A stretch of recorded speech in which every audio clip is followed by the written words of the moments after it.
الخامس ان یترتب علی عدم القلب منع صرف بدون مقتضن کاشیاء لفظ یہ پڑھیں گے۔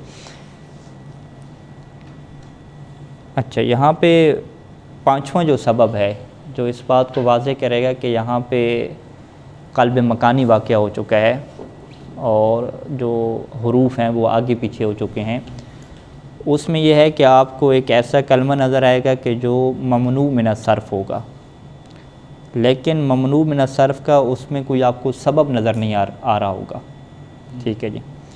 اس کی مثال دیتے ہیں لفظ اشیاء کی۔ اشیاء جو ہے وہ شے کی جمع ہے، ٹھیک ہے، اور یہ جو اشیاء ہے یہ افعال ان کے وزن پہ ہے، ٹھیک ہے، یعنی ظاہری طور پہ افعال ان کے وزن پہ ہے۔ تو اس میں کیا صورتحال پیش آتی ہے کہ مثلا ابھی ہم نے پڑھا کہ اشیاء ان ہم نے نہیں پڑھا، تو کہ اشیاء کو ہم کیا کہتے ہیں کہ کسرہ نہیں آئے گا، کسرہ کی جگہ پہ فتح آئے گا، تو اسے نحو میں کیا کہتے ہیں جی؟ ممنوع من الصرف کہتے ہیں، غیر منصرف کہتے ہیں۔ یہ علم نحو کی بحث ہے۔ تو غیر منصرف بننے کے لیے اسباب کا کیا ہے؟ پایا جانا ضروری ہے، ٹھیک ہے۔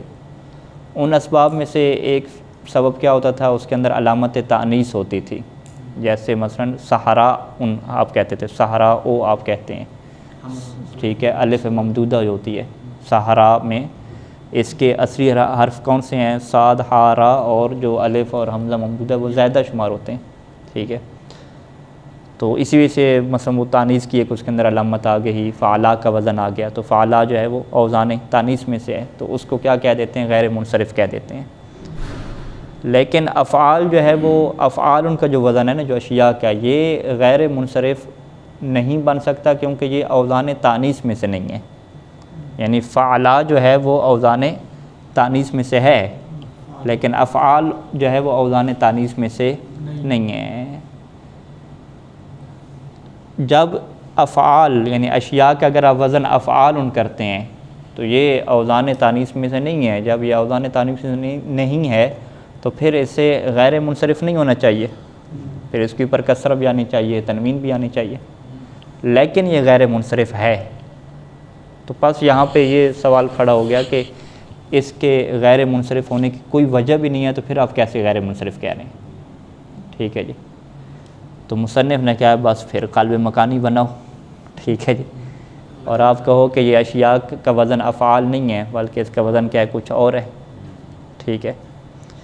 وہ یعنی اس میں قلب مکانی میں ہم نے کیا کرنا ہے؟ افعال میں جو اس کا آخر میں حمزہ آ رہا ہے نا، الف ممدود حمزہ، وہ اس کا اصلی بن رہا ہے نا حمزہ، افعالن، یعنی یہ ہم لکھ لیتے ہیں۔ شیئن کی جو جمع ہے ہمارے پاس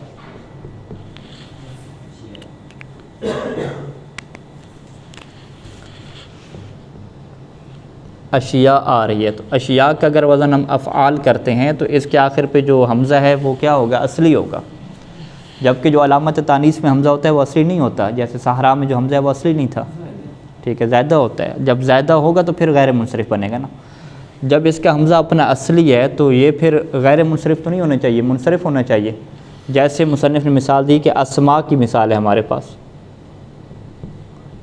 اسماءن، ٹھیک ہے، سما کی جمع اسماء، ٹھیک ہے۔ اسماء میں کیا ہے؟ حمزہ اصلی ہے، حمزہ اصلی ہے تو قرآن مجید کی آیات پڑھ لیں، اسماءن وہاں پہ بولا جاتا ہے، یہ غیر منصرف نہیں ہے۔ تو جیسے یہ غیر منصرف نہیں ہے، منصرف ہے، ایسے اشیاء کو بھی کیا ہونا چاہیے؟ منصرف ہونا چاہیے، لیکن اشیاء منصرف نہیں ہے، غیر منصرف ہے، غیر منصرف ہے، اور ادھر سے اس کے اندر کوئی سبب منع صرف موجود نہیں ہے، ٹھیک ہے۔ تو اس کا مطلب کیا ہے کہ اس اشیاء کے اندر جو ہے وہ کچھ چینجنگ واقع ہوئی ہے، اور اس کا وزن یہ افعال ان کا جو وزن آپ کو ظاہری طور پہ نظر آ رہا ہے یہ افعال ان کا اس کا وزن نہیں ہے۔ یعنی بنیادی نقطہ مرکزی کیا ہوگا کہ اشیاء کے آخر پہ جو آپ کو حمزہ نظر آ رہا ہے نا، یہ حمزہ یہ اصلی نہیں ہوگا، ٹھیک ہے۔ اس کو ہم نے کیا بنانا ہے؟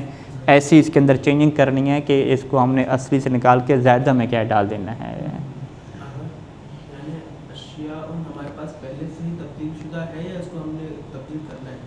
یہ تبدیل شدہ ہے، تبدیل شدہ ہے، یعنی ہمیں لگ رہا ہے کہ یہ شیء کا وزن جو ہے نا اشیاء بنا ہے تو تبدیل شدہ نہیں ہے، لیکن آگے جا کے جب ہم اس کے حالات دیکھے ہم نے عربی زبان میں تو اس کو سارے غیر منصرف پڑھ رہے ہیں، جب غیر منصرف پڑھ رہے ہیں ہم نے کہا کہ غیر منصرف کا قانون تو کیا ہے کہ آخر پہ حمزہ کیا ہوتا ہے؟ زائدہ آتا ہے، لیکن اس کا تو زائدہ نہیں ہے، پھر یہ کیسے غیر منصرف بن گیا؟ تو بس ہم کیا کہیں گے کہ حمزہ اس کے آخر پہ زائدہ ہے۔ جب ہم حمزہ اس کے آخر پہ زائدہ کہیں گے نا، پھر اس کے وزن ہم افعال نہیں کریں گے، کچھ اور ہمیں اس کے وزن کرنا پڑے گا۔ یعنی یہاں پہ ہمیں اس کہانی کی طرف جانا پڑے گا کہ اس کا مطلب ہے یہاں پہ قلب مکانی کیا واقعہ ہو چکا ہے۔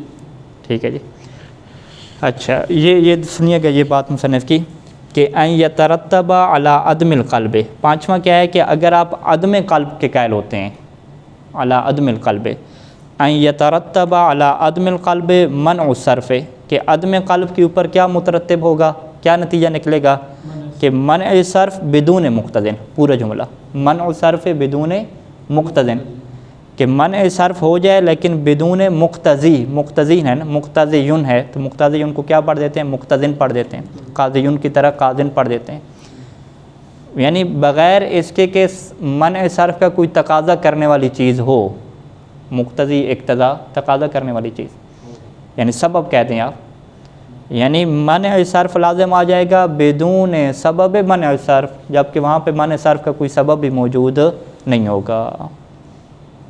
ٹھیک ہے، عدم قلب کو کہتے ہیں تو پھر منع صرف بدون سبب کے آپ کو قائل ہونا پڑے گا، اور منع صرف بدون سبب کے قائل ہونا ممکن نہیں ہے، لہذا اس کا مطلب ہے کہ عدم قلب بھی ممکن نہیں ہے۔ جب عدم قلب ممکن نہیں ہے تو پھر آپ کو قلب کی طرف جانا پڑے گا۔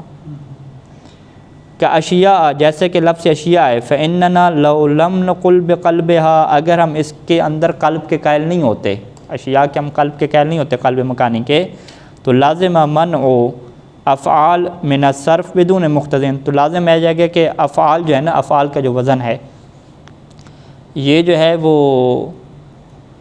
لازم منع افعال من الصرف، تو لازم ہے گا کہ افعال کو آپ صرف سے منع قرار دیں، یعنی ممنوع صرف آپ کر دیں، اور وہ بھی کیا ہے؟ بدون مقتضن، بغیر کسی تقاضے کے، کہ افعال کو ممنوع صرف آپ عربی میں بنا رہے ہیں، کوئی وجہ بھی آپ کے پاس نہیں ہے، افعال ان کیا مطلب لام آخر پہ آ رہے ہیں، حرف کیا اصلی ہے، جبکہ وقد ورد مصروفاً، جبکہ یہی جو افعال کا وزن ہے نا، یہ اگر آپ قدیم عربی زبان میں چیک کریں گے تو یہ مصروف واقعہ ہوا ہے، مصروف یعنی غیر منصرف واقعہ نہیں ہوا، منصرف واقعہ ہوا ہے۔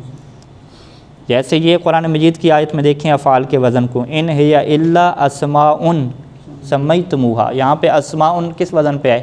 افعال کے وزن پہ ہے، تو جب یہ افعال کے وزن پہ ہے تو اسماء تو نہیں پڑھا گیا نا، اسماء پڑھا گیا تنوین کے ساتھ، تو یہ مصروف ہو گیا، تو پس افعال کا وزن تو کیا واقعہ ہوتا ہے؟ مصروف، اور کیا ہے وہ منصرف واقعہ ہوتا ہے۔ تو اس سے اگر غیر منصرف بنا رہے ہیں اشیاء میں تو بغیر سبب کیا بنا رہے ہیں، کوئی آپ کے پاس سبب موجود نہیں رہتا، پس آپ کو کیا کہنا پڑے گا کہ اس کا وزن جی افعال ہے ہی نہیں۔ ٹھیک ہے جی، فنقول، تو پس ہم کیا کہتے ہیں کہ اصل میں جو اشیاء ہے نا وہ شیعہ ہے، اور اس کا وزن کیا ہے جی؟ فعلا ہے۔ ٹھیک ہے جی، صحرا کا وزن بنا دیا جی،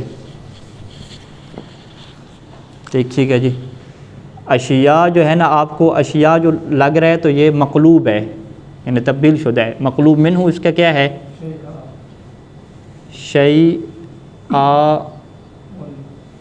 ادھر دو حمزے آ جائیں گے نا، شیء ایک حمزہ جو ہے وہ شیء الف سے پہلے، اور ایک حمزہ کیا ہے؟ آخر پہ، تو شیء کا وزن کیا ہوگا ہمارے پاس؟ فعلا کا، فعلا، یعنی حمزہ آخر پہ دیکھیں کیا ہو گیا؟ زیادہ ہو گیا نا۔ ٹھیک ہے جی، آخری والا جو حمزہ ہے وہ اس کو ہم نے کیا زیادہ بنا دیا، بالکل ایسے جیسے ہم صحرا میں کہتے تھے۔ ٹھیک ہے جی، وہاں پہ حمزہ ہم کیا صحرا میں زیادہ کر دیتے تھے نا، تو صحرا میں جیسے حمزہ زیادہ کیا وہ کس میں چلا گیا؟ اوزان تانیث میں چلا گیا، جب اوزان تانیث میں چلا گیا تو اب ہم کیا کہیں گے کہ اس حمزے کے اوپر تنوین آپ نہیں لگا سکتے، ممنوع من الصرف ہو جائے گا۔ ٹھیک ہے، اب یہ جو اصل میں شیعہ تھا اس کو ہم نے کیا کیا جی؟ قلب مکانی کر کے اشیاء بنا دیا۔ ٹھیک ہے، اب وہ قلب مکانی کر کے ہم نے کیسے بنایا؟ ٹھیک ہے، یہ سوال ہے، یعنی شیعہ ہے ہمارے پاس تو شیعہ کو اشیاء میں کیسے کنورٹ کیا؟ تو ہم نے کیا سیدھی سیدھی بات ہے، آخر پہ جو حمزہ آ رہا ہے نا جو اصلی ہے اس کو کیا لیں؟ شروع میں لیں، لام الفعل کو ہم کیا لیں؟ شروع میں لیں، اور پھر شروع میں جب لے آئے تو پھر کیا کیا؟ بس ہو گیا۔ ہاں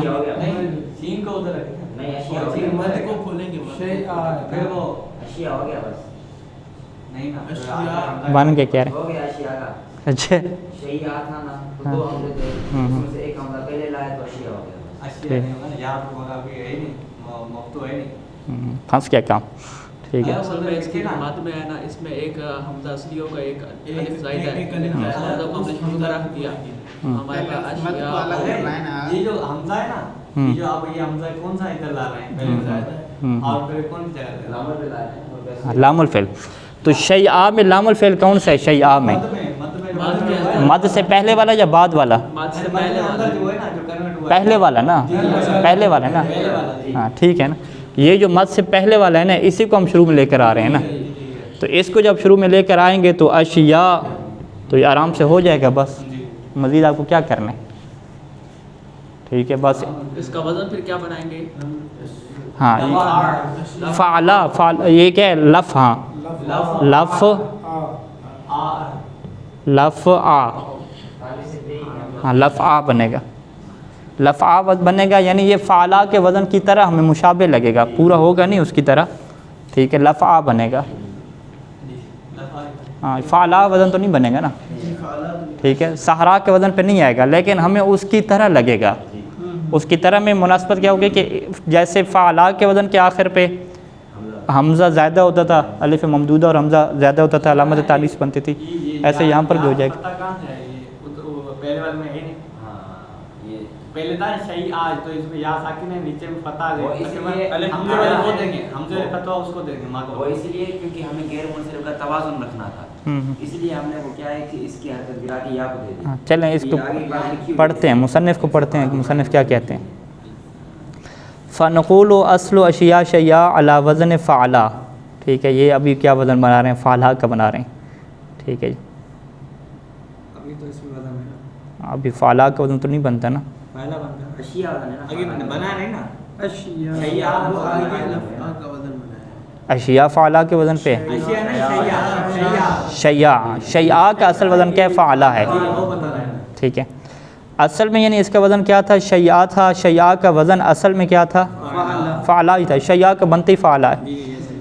قدمت الحمزہ، تو وہ حمزہ التی ہے اللام، جو لام ہے. ٹھیک ہے شیعہ کے اندر دو حمزے ہیں نا، ایک حمزہ مد سے پہلے ہے وہ لام ہے. ٹھیک ہے ایک جو آخر پہ ہے وہ زائد ہے.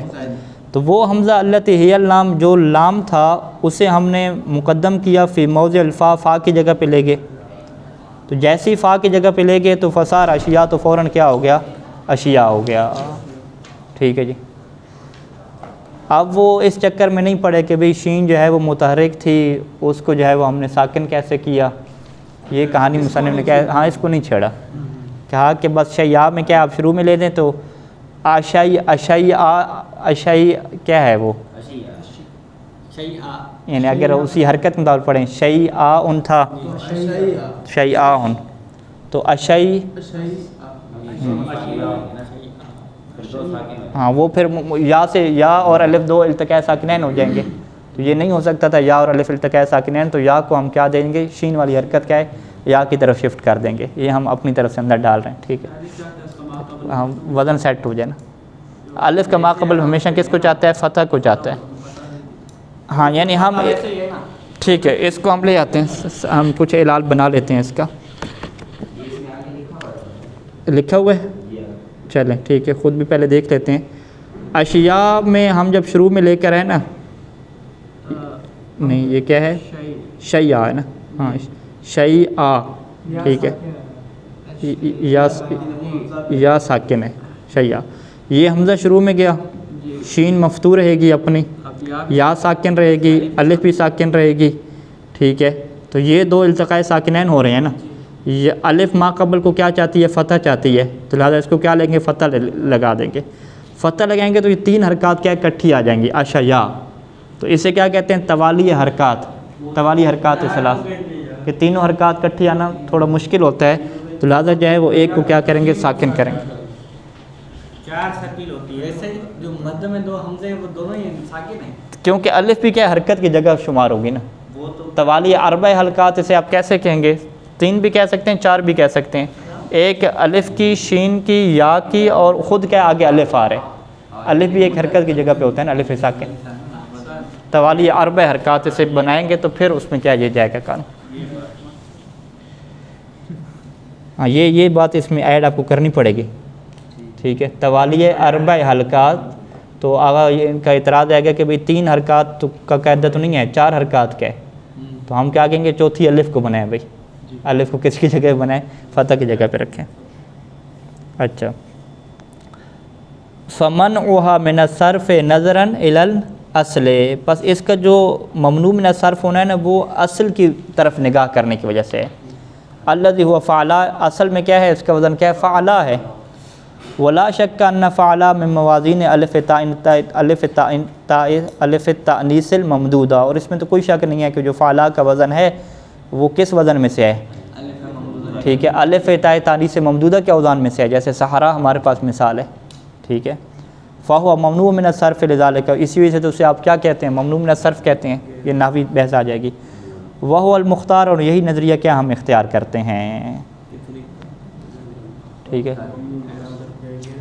اچھا جی، آگے آ جائیں اگلی بحث میں. آگے بس ترجمہ ہے فقط، وہی بحث ساری نحو کی ہے. فی الفعل وفیہ عدۃ تقاسیم، اگلے جو انہوں نے باب اول مرتب کیا وہ فعل کے متعلق ہے. وفیہ عدۃ تقاسیم، اور فعل کے اندر یہ ہیں بہت ساری تقسیمیں ہیں.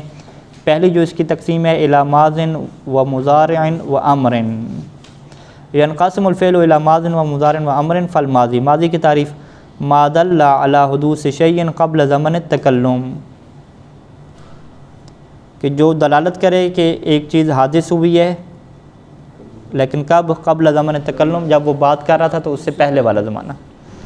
جیسے قام قعد اکل شرب، اس کا کیا مطلب ہوگا؟ قام وہ کھڑا ہوا یعنی زمان تکلم سے پہلے، ابھی جو گفتگو کر رہا تو اس سے پہلے. باقی بھی ایسے ہو جائیں گی. وہ علامت ہو، اس کی علامت کیا ہے کہ این، کیا لکھے ہوا آپ کے پاس؟ این یقبلہ ہونا چاہیے، قابلہ یقبلہ، یہ یقبلو ہوتا ہے، یقبلو ہوتا ہے، این یقبلہ. این یقبلہ تا الفاعل، اس کی علامت کیا ہے کہ یہ تا فاعل کو کیا قبول کرتی ہو؟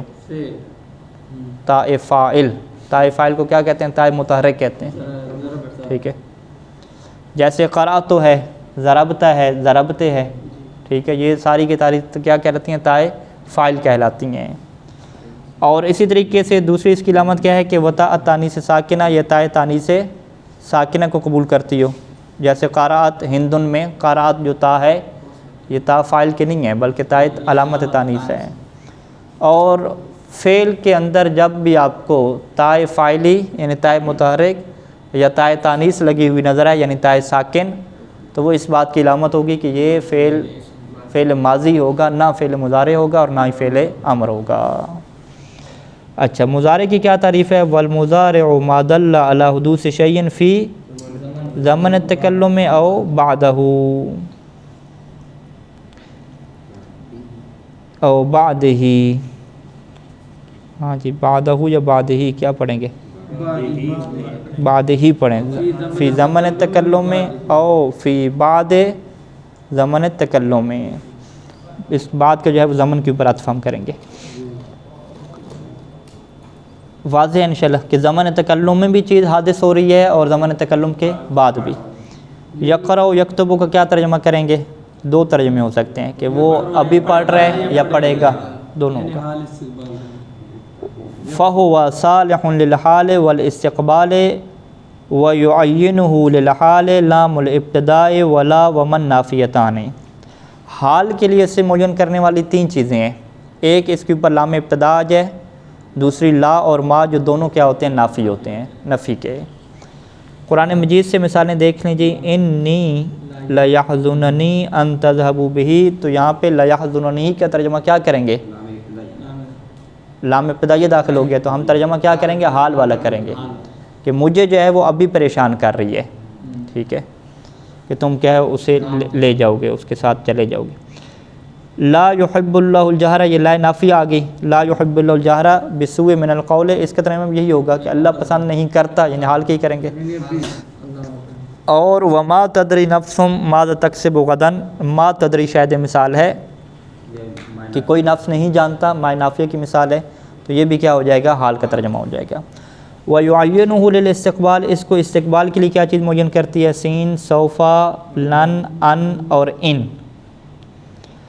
سب کی مثالیں سیقول السفہاء الناس، اس کا ترجمہ کیا کریں گے کہ وہ کہیں گے، جو لوگوں میں سے بیوقوف اور سفیہ لوگ ہیں وہ کہیں گے، ٹھیک ہے، عن قریب کہیں گے، ایسے ترجمہ کریں گے۔ وَلَسَوْفَ يُعْطِيكَ رَبُّكَ فَتَرْضَىٰ، دوسری سوفہ کی مثال ہے کہ عن قریب آپ کا رب آپ کو عطا کر دے گا، یا کر دے گا بھی کہیں تو یہ بھی کافی ہے، ٹھیک ہے جی۔ اور تیسری مثال لن کی ہے کہ لن تنالوا البر، کہ تم نیکی کو حاصل نہیں کر سکو گے، ٹھیک ہے، کر سکو گے، ہاں نہیں حاصل کر سکو گے یا نہیں حاصل کر سکتے، کر سکتے یعنی ابھی یہاں تک کہ وہ کر سکتے بھی کہیں تو اردو میں استقبال ہی سمجھا جائے گا نا، تم نیکی کو حاصل نہیں کر سکتے، ٹھیک ہے، تم یہ کام نہیں کر سکتے، یعنی مستقبل کی بات ہو رہی ہے، وہاں پہ یہ کہنے کی ضرورت ہی نہیں ہے۔ حتی تنفقوا مما تحبون، اس آیت کے متعلق سماحت الشیخ بشیر نجفی دامت ظلہ کیا فرماتے ہیں؟ وہ کہتے ہیں کہ قرآن نے یہ اصول دے دیا کہ جو بر ہے، جو خیر ہے، جو نیکی ہے، وہ آپ تب تک حاصل نہیں کر سکتے جب تک آپ اس چیز کو خرچ نہ کریں جس سے آپ محبت کرتے ہیں۔ پھر انہوں نے کہا سب سے جو بر کی اعلیٰ چیز ہے وہ علم ہے، علم سے بڑھ کے کوئی خیر نہیں ہے۔ اور ادھر سے آپ دیکھیں تو سب سے جو انسان کے لیے پسندیدہ چیز ہے وہ اس کی صحت ہے، ٹھیک ہے، صحت سے بڑھ کے کوئی چیز نہیں ہے۔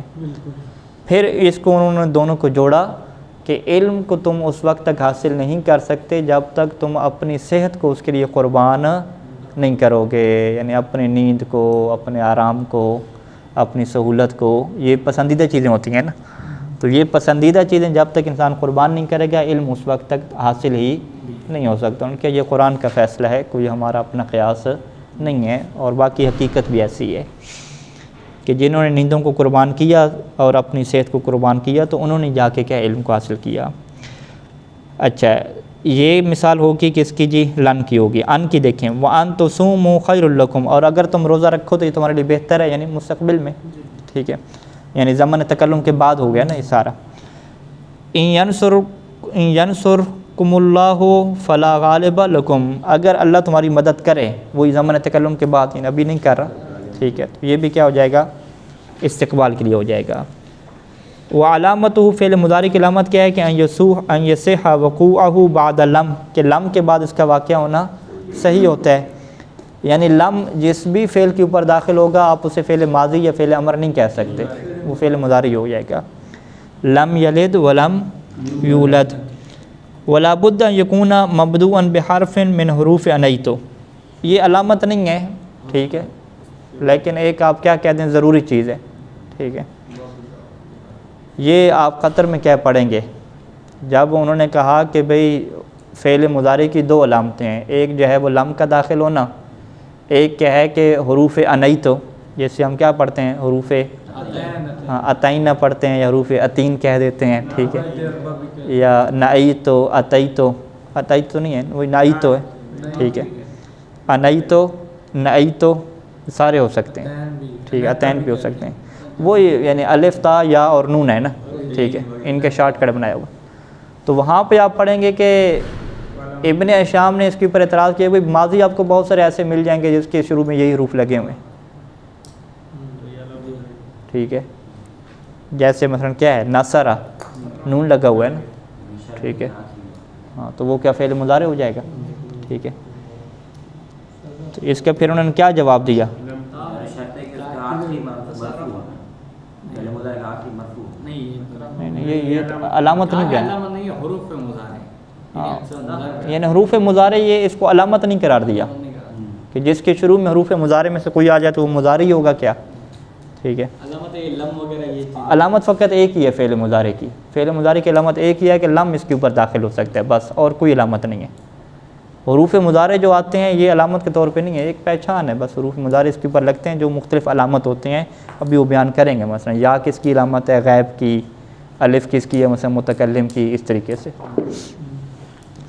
اس کو اگر ایک اور نقطے سے بیان کیا جائے تو یہ علامت بن سکتی ہے، وہ علامت آپ بیان کریں گے کہ جس فعل کے شروع میں حروف زائدہ کیا ہوں، حروف انیتہ ہوں، تو وہ کس بات کی علامت ہوں گے کہ وہ فعل مضارع ہوں، زائدہ ہوں، اصلی ہوں۔ ناصرہ کی مثال میں آپ اصلی لے کر آئے نا، ٹھیک ہے، وہ تو نون اصلی ہے، وہ تو اصلی ہے، آپ کے پاس زیادہ آپ لے کر آئیں تو وہ ماضی نہیں ہوگا، وہ مضارع ہوگا. تصرفہ میں تو پھر آ جائے گا. ہاں تصرفہ میں ہاں یہ دیکھیں پھر ٹوٹ کے کہہ دیں. تصرف آپ کہہ دیں، انصرف آپ کہہ دیں، اکرما کہہ دیں. اصلی نہیں ہے. اصلی نہیں ہے تو حرف مضارع نا. تو پھر تصرف فعل ماضی ہے مضارع ہے. ہاں جبکہ حروف مضارع آیا ہوا ہے شروع میں. نہیں تو آپ اس میں آپ یہ قانون آپ نے ادھر توڑا تھا. نہیں کہہ رہے تھے کہ ہاں تو لہٰذا یہ بات ٹوٹ گئی نا. ادھر بھی آپ نے کہا تھا کہ ٹھیک ہے. تو یہی کہنے کا مطلب ہے کہ حرف مضارع میں چاہے آپ یہ بھی قید لگا دیں نا کہ حرف مضارع اگر زائدہ ہوں گے تو وہ مضارع کی علامت بنیں گے، تو پھر بھی یہ قانون کیا نہیں بنتا. ہاں تو اسی وجہ سے ابن شام نے آخر پہ اس کے انکار کر دیا نا کہ یہ کوئی علامت کے طور پہ نہیں ہے. یہ اس لیے میں نے بیان کیا تاکہ بیان کروں کہ یا جو ہے نا فعل مضارع میں وہ غائب کے سیغوں میں آتا ہے، تا جو ہے وہ مخاطب کے سیغوں میں آتا ہے، نون جو ہے وہ متکلم الغیر کے سیغوں میں آتا ہے. یہ اس لیے کیا بیان کی جاتی ہیں. یعنی یہ فعل مضارع کی پہچاننے کی علامت نہیں ہے، بلکہ فعل مضارع میں یہ غائب کی، متکلم کی اور مخاطب کی کیا علامتیں ہیں یہ حروف. اسی وجہ سے وہ یائے مخاطبہ کہتے ہیں، تائے مخاطبہ کہتے ہیں. اس طرح استعمال ہوتا ہے یا نہیں ہوتا؟ ماضی میں استعمال ہوتا ہے، یہاں پہ نہیں ہوتا. آگے دیکھیں والا. اچھا فالحمزۃ للمتکلم وحدہ، حمزہ کس کے لیے ہے؟ متکلم وحدہ کے لیے. نحو انا اقرأ والنون لہو مع غیرہ، اس کا کیا ترجمہ ہے؟ لہو للمتکلم مع غیرہ، متکلم الغیر کے لیے. ٹھیک ہے، اسے جمع نہیں کہتے، متکلم الغیر کہتے ہیں. فقط متکلم الغیر کے لیے یا کسی اور کے لیے بھی ہے؟ جو نون ہے. ٹھیک ہے. اب مصنف یہاں پہ ایک اور نقطہ بیان کر رہے ہیں کہ بعض کا متکلم اکیلا ہوتا ہے، واحد ہوتا ہے، لیکن پھر بھی کیا ہے اس کے لیے نون کا صیغہ استعمال ہوتا ہے، جمع کے استعمال کرتا ہے. ٹھیک ہے، جیسے نحن اقرب الیہ من حبل الورید، ہمارے ہندوستان اور اردو کا لہجہ کہ ہم جا رہے تھے، ہم آ رہے تھے، ہم کھا رہے تھے، ہم پی رہے تھے، وہ ہم کیوں استعمال کر رہے ہیں؟ آپ کیا کہہ رہے ہیں بھی آپ کے ساتھ کون تھا؟ ٹھیک ہے، وہ متکلم الغیر کے لیے ہوتا ہے نا ہم. تو آپ کے ساتھ اور کون غیر تھا؟ وہ کہے گا کوئی اور نہیں تھا میرے ساتھ. تو پھر یہ آپ نے ہم کا صیغہ یعنی نون کیوں لگا کے ساتھ بولی؟ وہ کیا کہیں گے؟ یہ والی بات آ جائے گی. او للمعظم نفسہ، یا اس کے لیے یہ نون استعمال ہوگی کہ جو غیر کے ساتھ تو نہیں ہے اکیلا، لیکن للمعظم نفسہ، وہ اپنے آپ کو کیا ہے تعظیم دے رہا ہے، اپنی تعظیم کے لیے. جیسے ہم یہ کہتے ہیں کہ نحن نقرأ، کہ ہم پڑھتے ہیں. اچھا، والیاء للغیب المذکر و جمع الغیبۃ، اور یا جو ہے وہ غیب مذکر کے صیغوں میں آئے گی اور جمع غائبہ میں آئے گی. ٹھیک ہے، غیب مذکر کے سارے صیغے، تثنیہ اور جمع ساری آ جائیں. جیسے نحو محمد یقرأ اور والنسوۃ یقرأنا. والتاء للمخاطب مطلقاً، اور تا کیا ہے مخاطب کے تمام صیغوں کے لیے آئے گی، چاہے وہ مذکر ہوں، چاہے وہ مؤنث ہوں، چاہے وہ تثنیہ ہوں، چاہے وہ جمع ہوں. مخاطب کے تمام صیغوں میں کیا لگے گی؟ تا لگے گی. اور اس کے علاوہ تا کہاں پہ لگے گی؟ وہ مفرد الغائبۃ و مثنیٰ، غائبہ کے جو ہے وہ مفرد اور تثنیہ کے صیغوں میں کیا لگے گی؟ تا لگے گی. ٹھیک ہے، 6 اور 2 8 صیغے ہیں، 8 صیغوں کو کیا لے گی؟ ہماری تا لے گی. نحو جیسے آپ کہتے ہیں انت تقرأ یا محمد، یہ مخاطب کے لیے. انتما تقرآن، انتم تقرؤون، یہ مخاطب کی مثالیں ہیں. انت یا ہند تقرئین و فاطمہ تقرأ، یہ غیب کی مثال ہے. فاطمہ تقرأ والہند تقرآن، یہ غیب کی مثالیں ہوں گی. ٹھیک ہے جی. والہندان تقرآن، درست ہے درست نہیں ہے؟ اگر ہندان بعد میں ہوتا پھر کیا پڑھتے؟ ہندان کو بعد میں رکھیں، تقرانے کے بعد میں رکھیں، پھر تقرأ پڑھتے، پھر فعل کیا واحد رہتا. چونکہ تقرانوں میں جو فاعل ہے وہ ضمیر ہے، تو ضمیر کا جو ہے وہ جس کی طرف پلٹتی ہے اس کے مطابق ہونا ضروری ہوتا ہے. وصلی اللہ علی محمد و آلہ اجمعین.